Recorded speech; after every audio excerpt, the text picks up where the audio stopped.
الحمدللہ وحدہ والصلاة والسلام علی من لا نبی بعدہ اما بعد فاعوذ باللہ من الشیطان الرجیم بسم اللہ الرحمن الرحیم افرأیتم ما تحرثون اانتم تزرعونہ ام نحن الزارعون،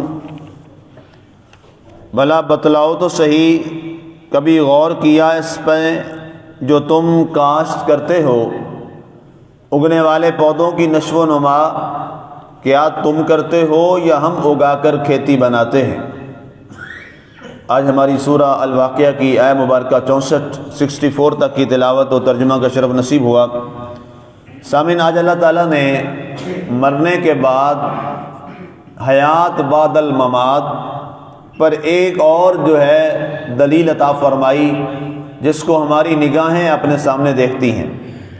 رب ذوالجلال نے کھیتی کی مثال دی، فرمایا وہ لوگ جو مرنے کے بعد دوبارہ زندگی کے قائل نہیں ہیں، ہم انہیں دعوت دیتے ہیں، ہم انہیں ایک مثال پیش کرتے ہیں کہ وہ دنیا میں اگنے والی کھیتی کو غور سے دیکھیں۔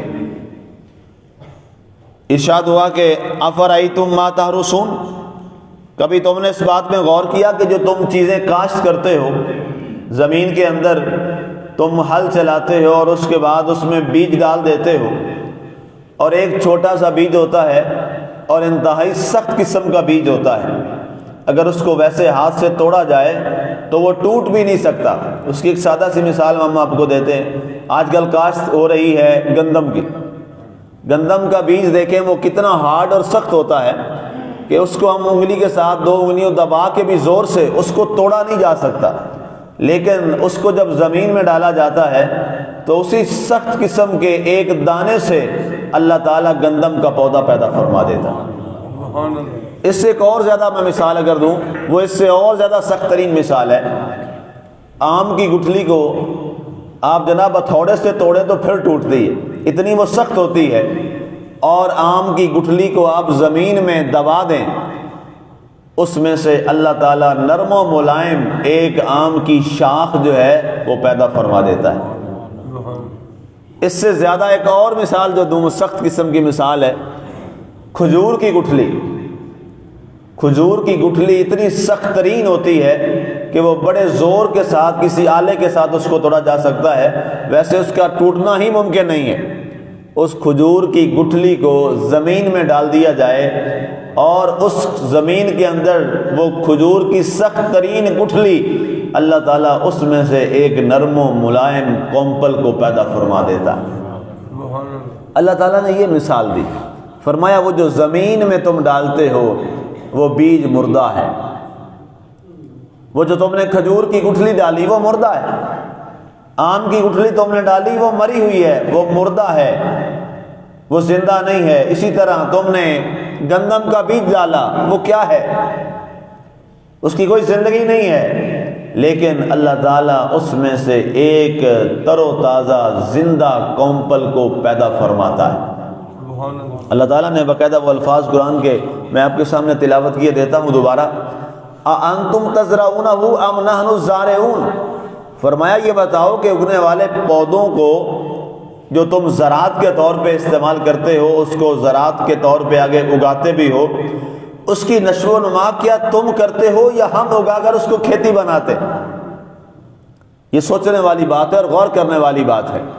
اللہ تعالیٰ نے ارشاد فرمایا تم نے ہل چلا دیے زمین میں اور تم نے اس میں بیج ڈال دیا، گندم ڈال دی، مکئی ڈال دی، باجرہ ڈال دیا، یہ سارے وہ میں نام لے رہا ہوں بیجوں کے جو سخت بیج ہیں، کھجور ہے، آم ہے، اور بے شمار ایسے اناج ہیں جن کو زمین میں ڈالا جاتا ہے، تو فرمایا اس کے بعد تم زمین کو برابر بھی کر دیتے ہو، وہ زمین سخت بھی ہو جاتی ہے، زمین کے نیچے دبا ہوا ہوتا ہے، اور اللہ تعالیٰ کا یہ کرم ہے، اس کا یہ فضل اور اس کی عطا اور عنایت ہے، وہ زندگی دینے والا حی قیوم ہے کہ اس زمین کے نیچے دبے ہوئے سخت ترین بیج سے اللہ ایک بہترین قسم کا پودا پیدا فرما دیتا ہے، تر و تازہ ہے، خوبصورت ہے، بہت پیارا ہے۔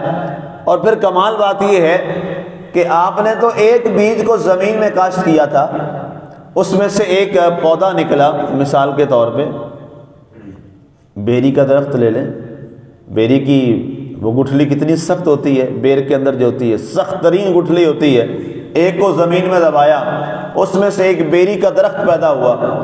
اب جب وہ تناور ہو گیا اور پھلدار ہو گیا، ہم نے ایک بیج وہاں بویا تھا، اس میں سے اب ہزاروں نہیں لاکھوں کی تعداد میں بیر اگتے۔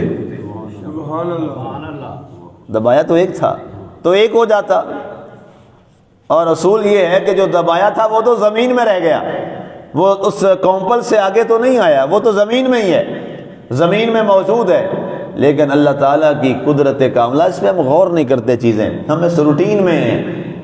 اگر اسی ایک درخت کو دیکھ لیں، کسی ایک پودے، پھلدار پودے کو آپ دیکھ لیں اور غور کریں کہ اس ایک گٹھلی کو زمین میں بویا، اور اس میں سے اب آگے ہزاروں نہیں لاکھوں آگے اس میں سے گٹھلیاں اور بیر پیدا ہو گئے، اور اس میں سے کتنے ہزاروں لوگ اس کو کھا رہے ہیں۔ کہاں سے بیری کا درخت ہوتا ہے، وہاں سے آگے پھر بکتا بکاتا اس کا پھل کہاں کہاں کہاں تک وہ پہنچتا ہے، اور لوگ کھاتے ہیں، ہزاروں لوگ کھاتے ہیں، لاکھوں لوگ کھاتے ہیں اور کھائے جا رہے ہیں۔ اللہ تعالیٰ نے فرمایا کبھی تم نے غور کیا ایک گٹھلی کے بدلے میں لاکھوں اور کروڑوں کا نفع دینے والا دنیا میں کوئی ہے؟ کوئی ایک نہیں ہے۔ اگر یہ اتنا نفع دیتا ہے تو صرف اللہ کی ذات دیتی۔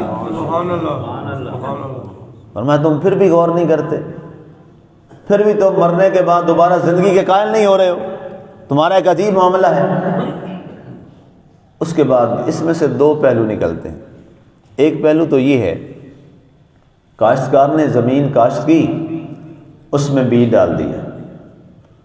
اب اللہ فرماتا ہے کاشتکار کی بس اتنی ذمہ داری ہے، بیج ڈال دینا، اس میں سے اب آگے اگانا ہے یا نہیں اگانا یہ مالک کی مرضی۔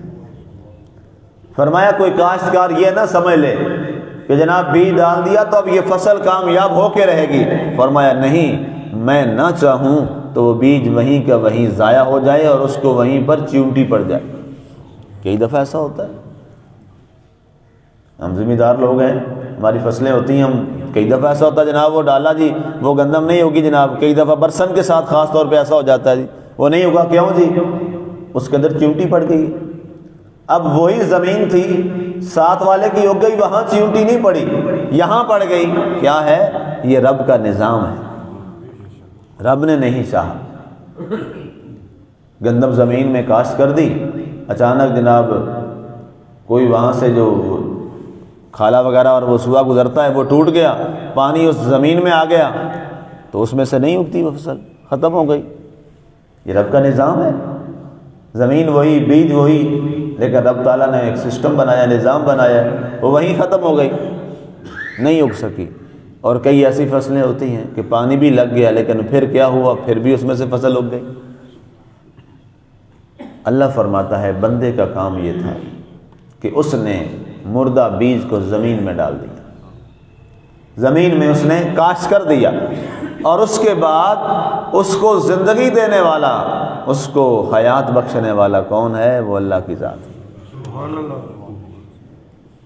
مجھے یاد ہے یہ کماد کی جو فصل ہے، چھوٹے پڑھتے ہوتے تھے تو وہ والد صاحب نے کہنا ہو بھی کماد کی وہ فصل کاشت کرنی ہے تو ساتھ ملو سارے، تو وہ اس کے ٹکڑے کر کے چھوٹے چھوٹے اس کے وہ کھیلیوں میں ڈال دیتے تھے۔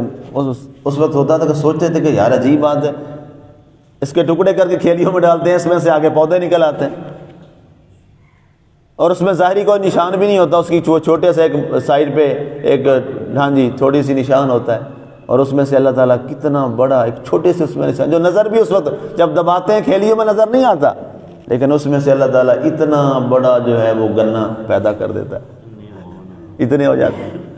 تو یہ پیدا کرنے والا کون ہے؟ یہ میرا اللہ ہے۔